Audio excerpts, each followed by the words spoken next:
We are in week one. We're one day away from the start of week one. And speaking of number one, Clemson kicks off their season on Thursday night, taking on Georgia Tech at 8 p.m. on the ACC network. Greg, what are you looking forward to the most in watching Clemson in that game?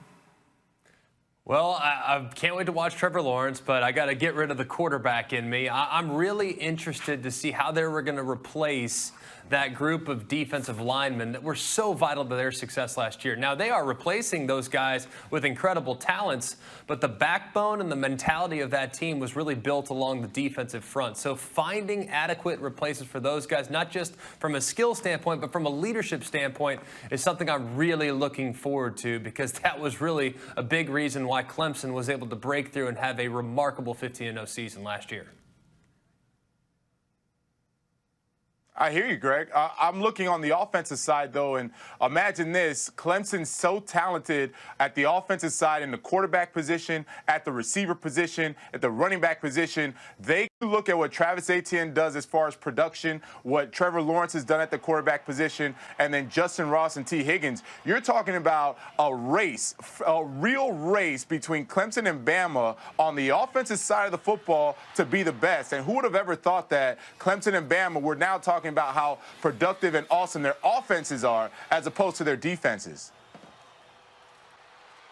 And they are no longer underdogs. There is going to be a big bullseye on their backs as, they are the #1 team in the land. And they will be unveiling the national championship banner in that game, while Georgia Tech will be unveiling their new offense under new head coach Jeff Collins. So they're moving away from that triple offense, JV. So how do you think that they're going to be working in that new offense in this season?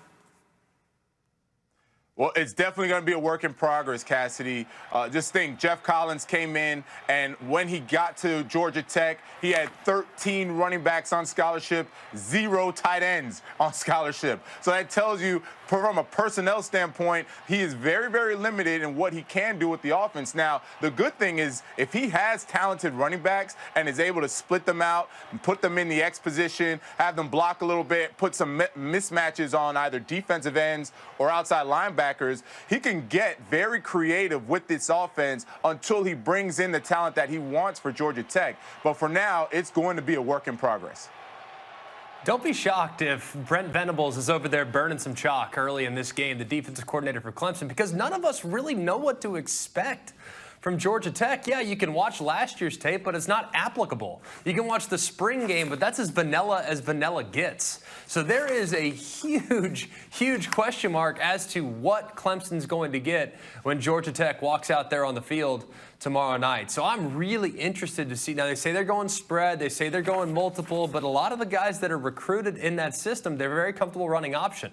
The beauty is you can run option a whole bunch of different ways, including from the shotgun. So I would expect still a heavy emphasis on running the football and trying to create some issues for the defense by using option principles. But it's going to be kind of funny, I think, to just watch what they unveil and whether or not it gives Clemson's defense a few headaches early on.